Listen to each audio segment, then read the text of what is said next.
भूमासुर नामक एक दैत्य थे जो कि अलग अलग राज्य से रानियों को अपने पास बंदी बना करके रखे हैं और वो रानियों की कुल संख्या है 16,100। महाराज कई सारी रानियों को बंदी बनाया है। जितनी भी रानियां हैं वो बड़ी परेशान हैं, बड़ी चिंतित हैं। समझ में नहीं आ रहा है कि कौन सहायता करेगा, कौन बचाएगा।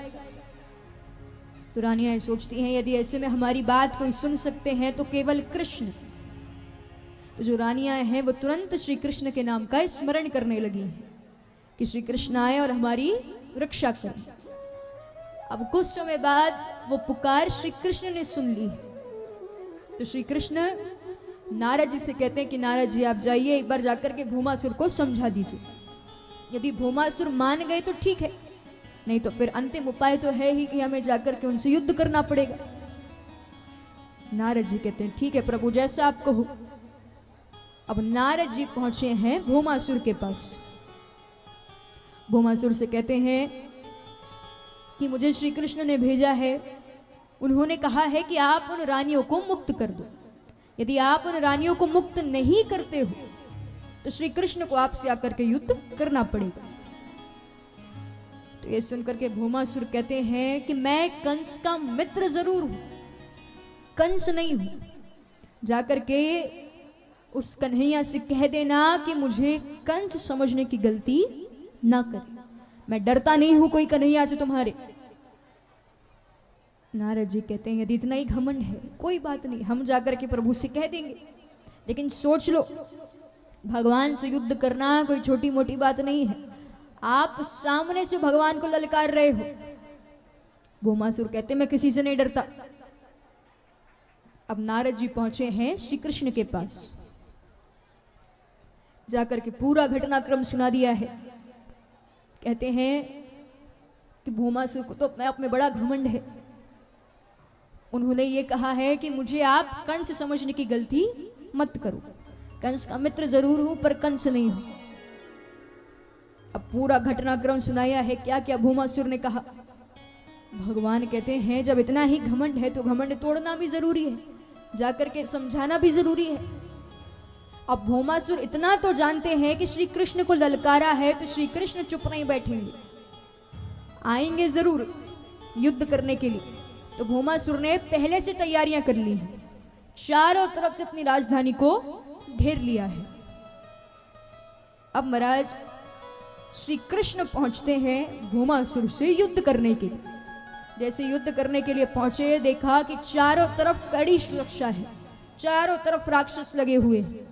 तो जैसे ही श्री कृष्ण भूमासुर की नगरी में पहुंचते हैं, बहुत जोर से शंख की ध्वनि होती है। अब उसके बाद ये संकेत है कि श्री कृष्ण भूमासुर की नगरी में पधार चुके हैं। तब एक मूर नामक दैत्य जो है वो पानी में सो रहा था। जैसे ये ध्वनि सुनी तो वो दौड़ा दौड़ा चला आया है भगवान से युद्ध करने के लिए। अब भगवान के साथ युद्ध कर रहे हैं। क्षण भर में भगवान उस दैत्य को मार देते हैं। फिर थोड़ा आगे चलते हैं और कई सारे राक्षस प्रहार करते हैं, भगवान उन्हें भी मार देते हैं। तो आगे जो राक्षस सुरक्षा में लगे थे उन्हें पता चल चुका है कि श्री कृष्ण आ गए हैं और वो एक एक करके हर राक्षस का वध कर रहे हैं। तो वो सोचते हैं यदि जान प्यारी है तो भाग जाओ। तो इसलिए वो जो दैत्य हैं वो सब छोड़ करके चले गए हैं, भाग गए। ये बात भूमासुर को पता चली है तो भूमासुर को बड़ा क्रोध आता है। श्री कृष्ण से कहते हैं कि साहस है तो मुझसे युद्ध करो। अब भूमासुर भगवान को ललकार रहे हैं, श्री कृष्ण को भी क्रोध आ गया है। तब भूमासुर और श्री कृष्ण के बीच में कई देर तक युद्ध चल रहा है। दोनों तलवार से लड़ रहे हैं एक दूसरे के साथ। महाराज मल्ल युद्ध भी होता है, बहुत भयानक युद्ध चल रहा है। लेकिन जब युद्ध होते होते बहुत देर हो गई है तो श्री कृष्ण का क्रोध बढ़ गया है।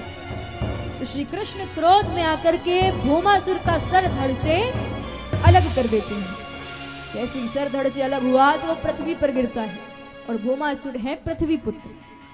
अब श्री कृष्ण बहुत क्रोध में है। तब पृथ्वी देवी आती हैं, आकर के भगवान के क्रोध को शांत करा रही हैं। भगवान के गले में बैजंती माला पहनाई है और अपने पुत्र के लिए वरदान मांग रही हैं। कहती हैं प्रभु क्रोध को शांत कीजिए। मेरा जैसे तैसे भगवान के क्रोध को शांत कराया और इसके बाद श्री कृष्ण जाते हैं उन 16,100 रानियों के पास। उनसे कहते हैं कि अब आप मुक्त हैं, आप अपने अपने राज्य वापस जा सकते हैं। तो वो रानियां कहती है नहीं, अब हम हमारे राज्य वापस नहीं जा पाएंगे। भगवान कहते क्यों? वो रानियां कहती हैं कि यदि हम हमारे राज्य वापस गए तो कोई हमें नहीं अपनाने वाले, क्योंकि हम पर कलंक लग चुका है। हम बंदी बने थे तो हम पर कलंक लग गया है, इसलिए ना कोई हमसे विवाह करेगा, यहाँ तक कि हमारे माता पिता भी हमें नहीं अपनाने वाले। इसलिए हम सभी ने निर्णय लिया है कि हम आपको अपना सर्वस्व मानेंगे। जब से हम बंदी बने हैं तब से आपको अपना पति मान लिया है, आपको अपना सब कुछ मान लिया है। अब भगवान देख रहे हैं कितनी सारी रानियां प्रार्थना कर रही हैं, मैं मना कैसे करूं? और देखिए महाराज, आप भगवान को जिस रूप में देखते हो उस रूप में आकर के वो आपको अपना मान लेते हैं। मैंने एक दिन और कहा था कि आप भगवान से रिश्ता जोड़िए, उस रिश्ते को निभाने का प्रयास कीजिए। आपके माता पिता नहीं है, भगवान को मानिए। भाई बहन नहीं है, भगवान को मानिए। मित्र नहीं है तो भगवान को मानिए। तो आइए आज हम सभी भी भगवान से एक रिश्ता जोड़ते हैं, भगवान को अपना मित्र मानते हैं, यार मानते हैं, सभी मिलकर के।